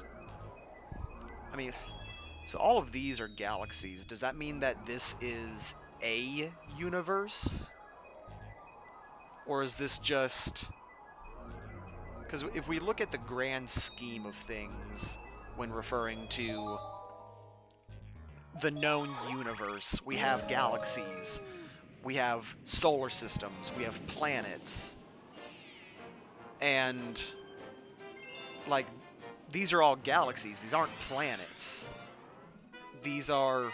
So, we can't really say that each terrace, or each observatory area, we can't really say that it's a solar system, because they're all galaxies, so... What would be the in-between between galaxy and universe, if there even is an in-between? Because I know that later in this game, Rosalina is going to end up referring to the entirety of this universe as a singular universe rather than as a full universe.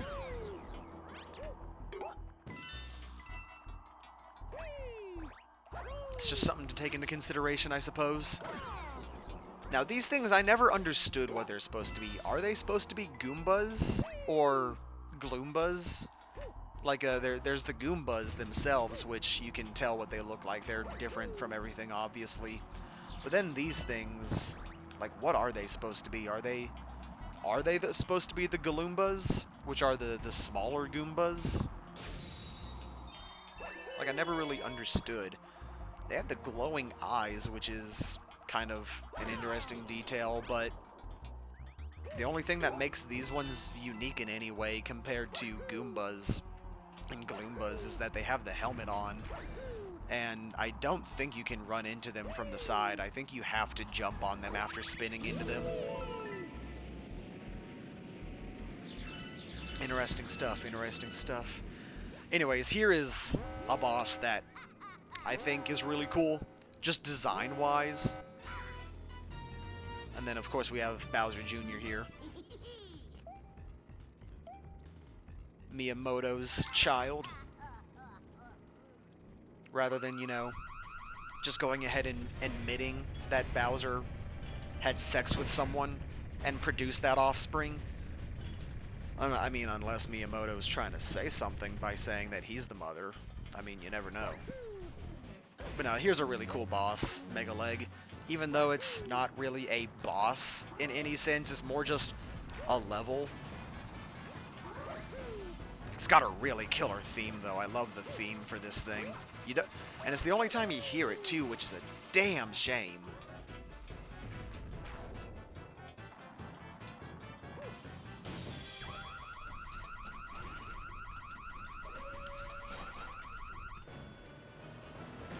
And then it changes it up, I think, where I think it's just a sped up version, but still it's pretty different now.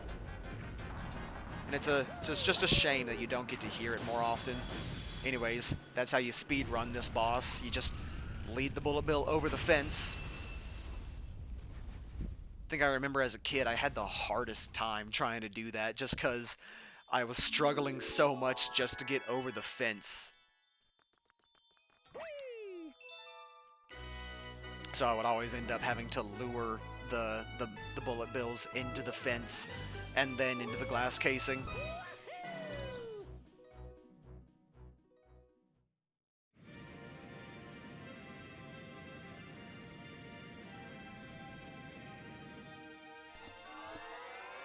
Sorry, just taking a swig of water there. But with that, we've completed the first area, and we've now unlocked the second terrace, so nice. And it's the fountain.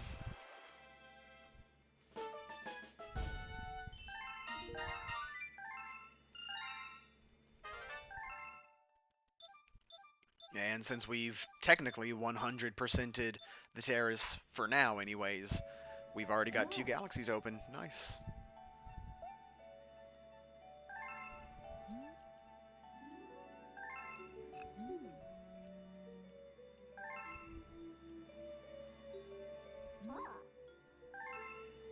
I love the music of the observatory. It's so simple and quaint. Makes me feel like I'm at home.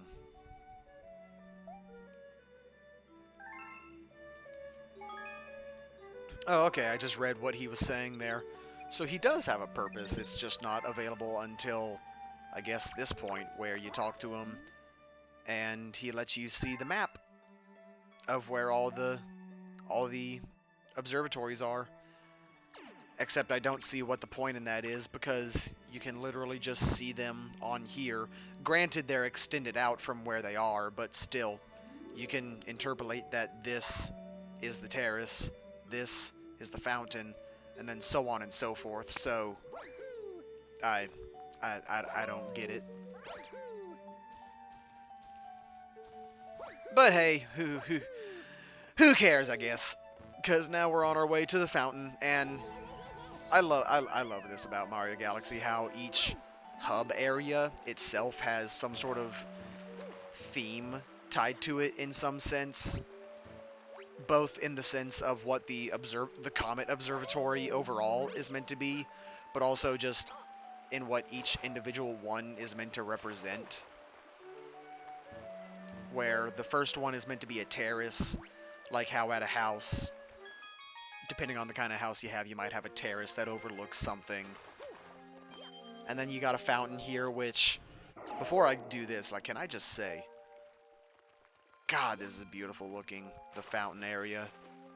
It makes me think of those, what do you call them, those liminal spaces, in a way, where you got just pools of water that look like they just lead off into nowhere. Kind of like in those dreamlike instances. I love that stuff. And I just love how it looks for this.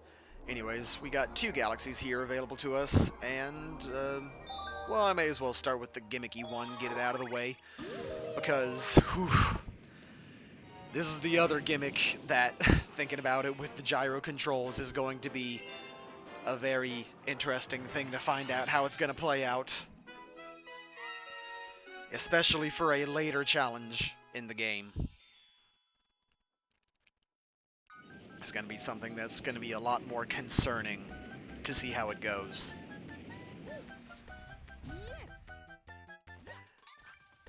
I will say, though, I love the Mario 3 music. Oh, yeah. We gotta do a tutorial first, as always.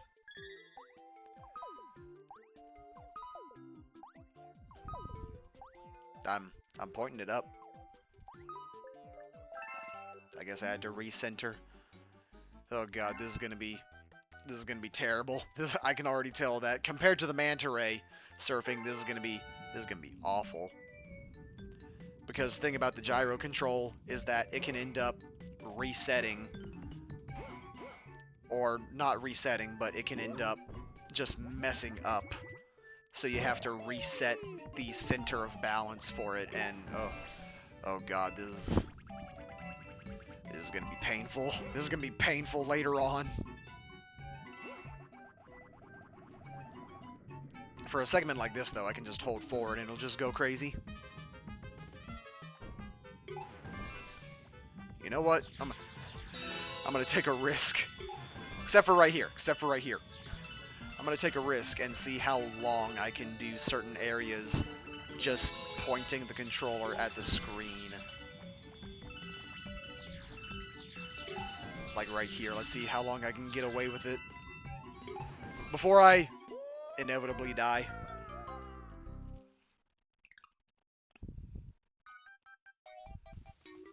Alright, well, now that we've tested it out, let's see how long I can go, assuming I'm not taking any sort of risks. Let's see how long I can go just holding it forward. Well, aside from right there, because had to go down the hole. But let's see for this segment how well I can do.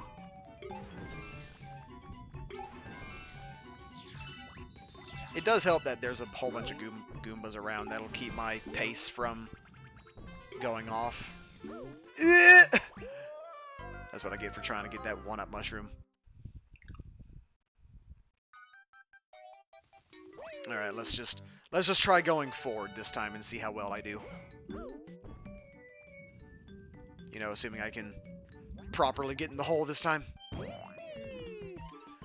But let's see, without going for any distractions along the road, how well I can do just holding forward this entire time.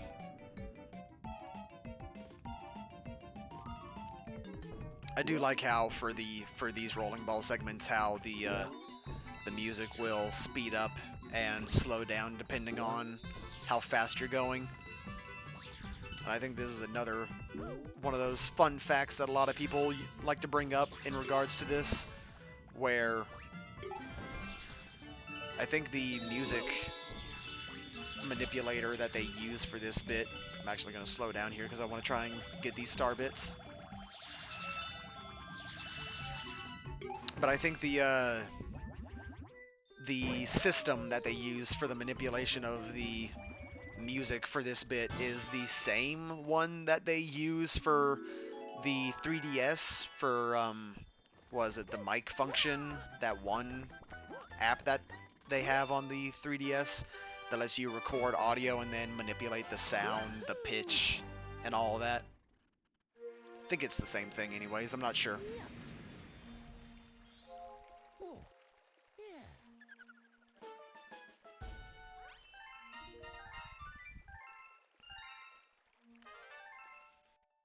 Oh, with that, we discovered yet another new galaxy. Let's see what that one might be. If it's a gimmick one or if it's... Nope, it's the next big galaxy after Space Junk. Oh, no. I already knew what it was, but just looking at it, just... Oh, God. Oh, God, I'm getting shivers at it just looking at it. And it's for all the wrong reasons, so... Oh god. Let's go ahead and get it started. Let's get it started. So, Battle Rock Galaxy and a later galaxy, a much later galaxy that shares a lot of similar elements to it, are the reasons why I've never 100%ed the game before. And those who have played this game are already sure of what I'm talking about. We're not going to see it in this level, but we're definitely going to see it later on. But I'll hold off on talking about that for now, because in the meantime we can just go ahead and play through the level as is. Now, Battle Rock as a theme, I actually have mixed opinions on. Mixed opinions overall, I would say, where I like the idea of it's supposed to be this sort of fortress. Actually, let me see real quick. Yeah, no, I can't get it from the side. I have to jump on it. But I like the idea that it's supposed to be this fortress that is built into essentially an asteroid here, like this giant asteroid. I like that. And I like the music too. The music is very good, but at the same time, I don't know. I just get this too much of a, I guess, grandiose military-esque idea from the music. I don't know. It's just a personal preference to me. There's just something to this game that I always, or to this galaxy, I don't know why I said game, but to this galaxy where there are things I like about it, but there's things that I'm just on in regards to it.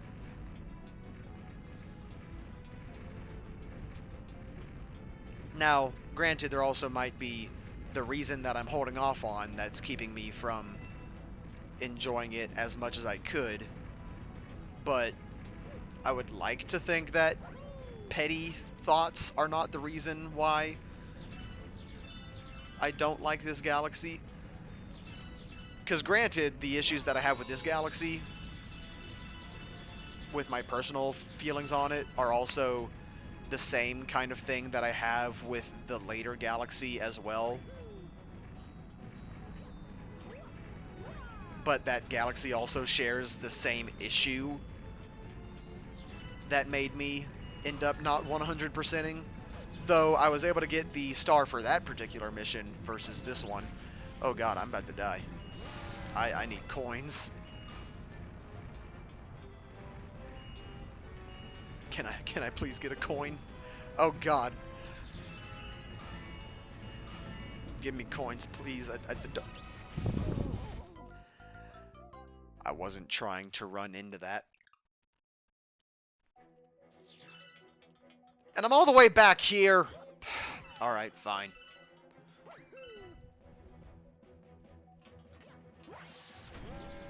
But yeah. These are just my personal thoughts and feelings on Battle Rock Galaxy and later on Dreadnought Galaxy. But again, I'll try not to hold too much negativity on it, because I know that these particular two levels, in terms of their aesthetic and especially the music, I know a lot of people hold a lot of love for these two galaxies, and all the power to them. I'm not gonna deny them that love. It's just a personal thoughts and feelings towards it.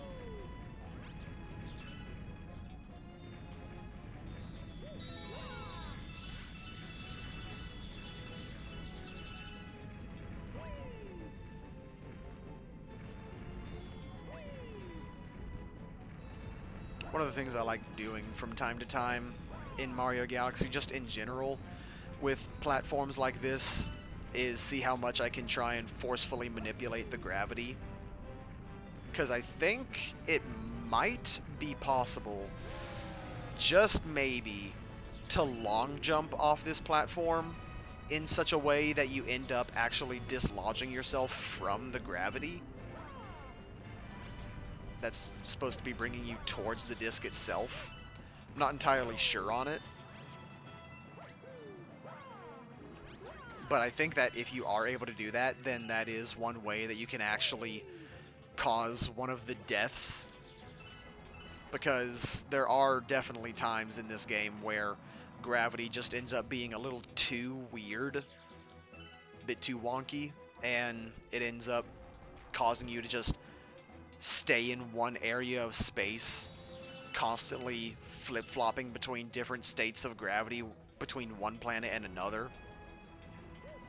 And that can actually get you stuck, but Nintendo, I guess, noticed that and put in a failsafe of if you're stuck like that for too long, you just die. Now that would be an interesting sight to see, though, where if on your next time runner going through the level, you end up seeing that version of yourself still just flying in that segment, still stuck in gravity. That'd be a funny detail.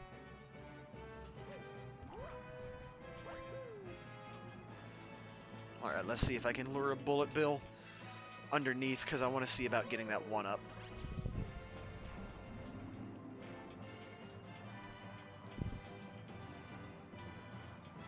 Alright, and screw it. I'm just gonna go for the star. I already got how many lives? What, 43? Yeah, I think I'm fine on lives for now with how many star bits I've been collecting. For a second I thought I was about to get hit there. Thank God I didn't.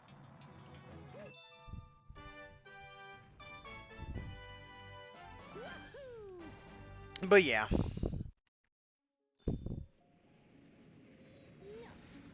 I think, now with that being said, I think that the next portion that I'm thinking of for Battle Rock Galaxy is available. Oh, hold up. We already have Prankster Comets? What? I thought Prankster Comets weren't available until, like, the third observatory. I thought that... Huh. That's a lot sooner than I thought. I mean, I'll go ahead and do it now since it's here, and it's better to just go ahead and get it done now rather than later when it might not be here anymore. I know that kind of forces a switch on what galaxy I might be doing, but I know that when it comes to the comets, they're kind of a priority when it comes to when they're available.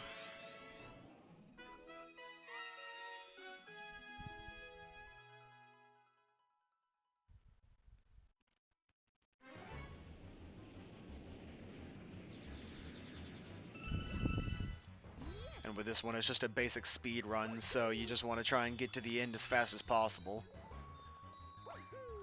Which, for the most part, a lot of these Prankster Comets, in terms of the general challenge they provide, is not too difficult. There's a couple. There's mainly a small handful that definitely on their own provide their own issues. Or not issues, but their own challenges. But when it comes to the speedrun ones, they're usually not that difficult at all, because the time limit is generally very gracious.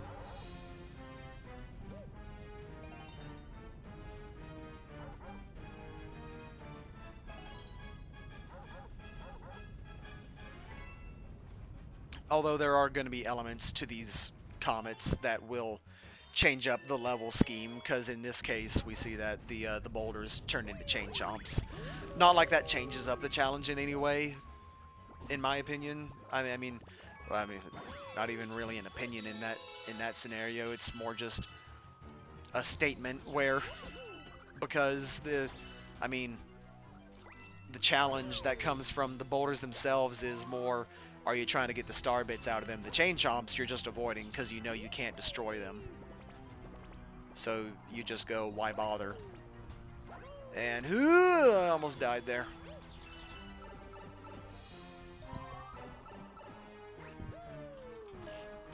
No, I'm not sure if this segment, because I didn't show off the other way, but I'm not sure if this segment is actually faster to do or not. I would imagine it's faster, but then again, this area leads to the same area as if you were to just take that other planet normally.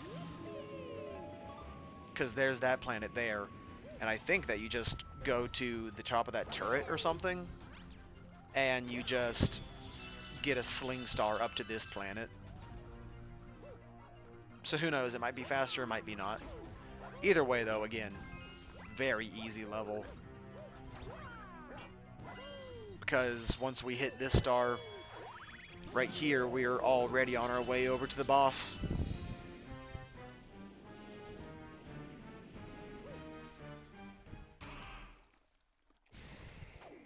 And with how fast I did this boss before, I mean, there's definitely not going to be any kind of challenge a second time going through.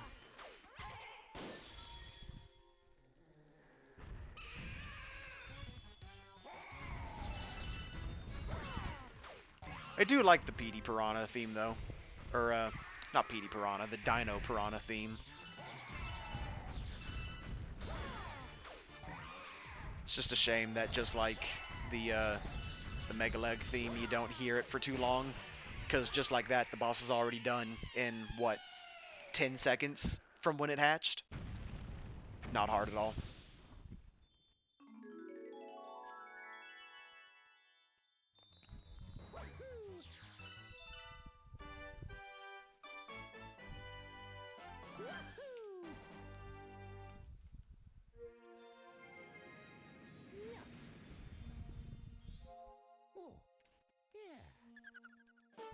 Now with that though, I think I will be going ahead and calling it quits. It's getting around 5, no, it's past 5 o'clock at this point, so I think this will be a safe place to stop. So thanks anybody and everybody for joining, and I will see you guys. I guess I should go ahead and say right here, since this is technically going to be my first live stream, I will be doing this when possible. I will be doing this on Mondays and Thursdays, 3 p.m. Eastern Standard Time.